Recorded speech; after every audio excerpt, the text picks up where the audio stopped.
Soy el pastor Oscar Hernández de Comunidad Cristiana Betel, desde la ciudad de Cuautla, Morelos. ¿Cómo están nuestros amigos, nuestros contactos, nuestros conciervos, todos aquellos que hacen posible que nuestro ministerio de devocionales siga expandiéndose por muchas partes de nuestro México y aún fuera de nuestras fronteras? Muchas gracias por hacerlo. Estoy a su disposición en mi correo oscarhp07@hotmail.com. Nuestro tema de hoy: el propósito de Dios en medio de las crisis. Filipenses capítulo 4 verso 6 nos dice: por nada estéis afanosos, antes bien en todo, mediante oración y súplica con acción de gracias, sean dadas a conocer vuestras peticiones delante de Dios. Wow. Sean dadas a conocer vuestras peticiones delante de Dios.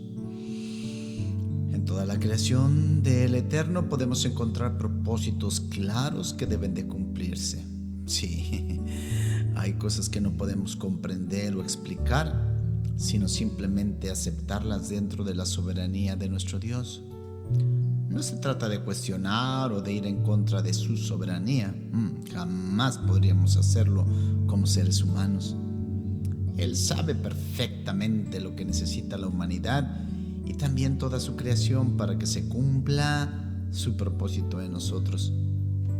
Hoy comparto algunos principios que nos ayudarán a comprender la soberanía de Dios en medio de las pruebas.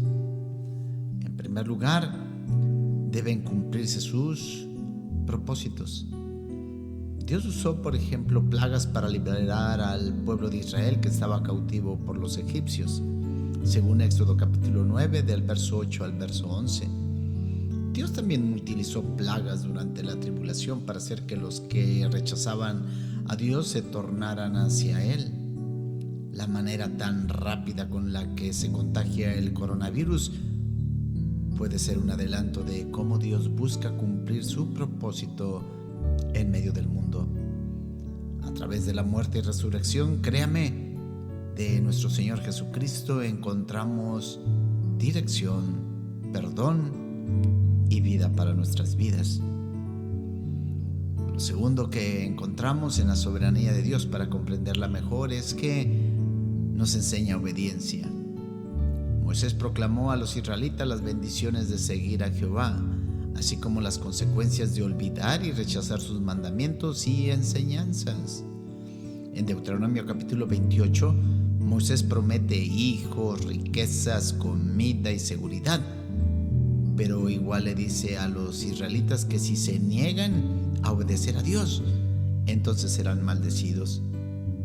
Jesús aprendió obediencia a través de las cosas que sufrió y nosotros podemos seguir su ejemplo.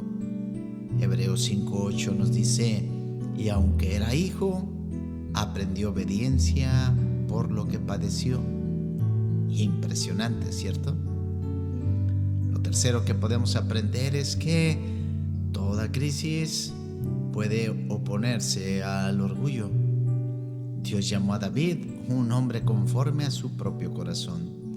Aún así, las consecuencias del pecado de David no solo tuvieron un impacto en su familia, pero también al contar a su ejército como una fortaleza, David en su orgullo no siguió el mandamiento de servir a Dios humildemente. Por esto David tuvo que elegir uno de 3 castigos: 3 años de hambruna, 3 meses de derrotas a mano de sus enemigos o 3 días de plagas. Wow. Cuando nos humillamos ante Dios, Él nos ve, nos escucha y nos responde. Santiago capítulo 4 verso 10 nos dice: humillaos en la presencia del Señor y Él os exaltará. También las crisis, las tormentas, tienen el propósito de abolir la idolatría. Dios desprecia la idolatría, según Éxodo capítulo 20 verso 3. La idolatría en nuestros días casi siempre tiene que ver con el afán y la pasión, sí, por el dinero y por las cosas materiales. Ezequiel capítulo 7 profetiza la destrucción de la economía judía para poder comprar y vender, para que de esa manera la gente se deshaga de sus falsos ídolos. Jesús nos dijo en Mateo capítulo 6, verso 24: nadie puede servir a dos señores, porque aborrecerá a uno o amará al otro, o se apegará a uno y despreciará al otro. No podéis servir a Dios y a las riquezas. Dios es nuestro proveedor.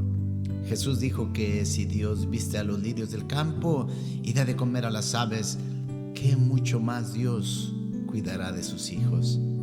Debemos de ser fuertes y permanecer en nuestra fe y no en nuestro intelecto ni en nuestra fuerza. Algo más que nos enseñan las crisis es de que nos llevan hacia la gratitud. Los judíos se quejaban con Moisés de que ya estaban cansados del maná cuando se encontraban en el desierto. Ellos querían carne y Dios respondió sus oraciones sin recibir un agradecimiento. Sí, les envió codornices, pero también los castigó con una plaga, según Números capítulo 11, verso 31 al verso 33. Aquellos que adoran a Dios con corazones agradecidos reciben el favor de Él.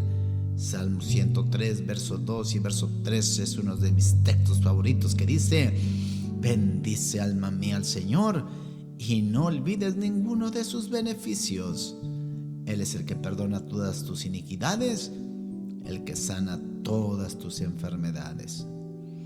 Y por último, analizo que las crisis nos ayudan a defender la santidad. En un tiempo los filisteos capturaron el arca de Jehová y la mandaron a Asdod en lugar de regresarla a Israel. Dios les dio una lección mandándoles una plaga de ratas y tumores, según 1 Samuel capítulo 5 verso 6. Pero Jesucristo nos reconcilió con Dios por medio de su muerte en la cruz, el último sacrificio, claro. Jesús nos ha hecho santos. Colosenses capítulo 1 del verso 20 al verso 22 nos dice: y por medio de Él reconciliar todas las cosas consigo, habiendo hecho la paz por medio de la sangre de su cruz. Por medio de Él, repito, ya sean los que están en la tierra o los que están en los cielos. Y aunque vosotros antes estabais alejados y erais del ánimo hostil, ocupados en malas obras, sin embargo, ahora Él os ha reconciliado en su cuerpo de carne, mediante su muerte, a fin de presentaros santos, sin mancha e irreprensibles delante de Él. Conclusiones. Entendemos que el Eterno tiene el control en su poder de todas las cosas. Pablo nos asegura que Dios revela su poder a través de nuestras debilidades, según 2 Corintios capítulo 4, verso 7. Confiemos en nuestro Dios y oremos fervientemente para que en su bondad se disipe esta pandemia. Filipenses 4:6 nos recuerda: por nada estéis afanosos, antes bien en todo, mediante oración y súplica con acción de gracias, sean dadas a conocer vuestras peticiones delante de Dios. Apaga por un momento las noticias, sí, enfócate en el cielo y en las maravillas de Dios. Haz oraciones específicas y honestas y sobre todo, vive con un corazón agradecido. Descansa en el cuidado de Dios. Recuerda el Salmo 91 desde el verso 2 hasta el verso 14 y no dejes de ver a Dios como tu protector amoroso y como el poderoso gigante que está para defendernos. Reflexiona. Dios cumplirá su propósito en aquel que asume su voluntad de manera consciente. ¿Tu vida atiende a los propósitos y voluntades del Dios vivo? No debemos de preguntar por qué suceden estas crisis, sino para qué. ¿Comprendes la voluntad del Señor en todo lo que está pasando hoy en día? Confiar y orar de manera permanente es lo que nos ayudará a esperar la manifestación de Dios sobre todo lo que aqueja a la humanidad.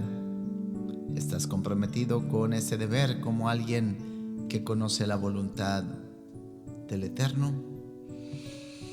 Mi deseo es que sea de utilidad este mensaje a tu vida, el propósito de Dios en medio de la crisis. Todos sabemos que el mundo entero está pasando por esta crisis en el inicio de los primeros meses del año 2020.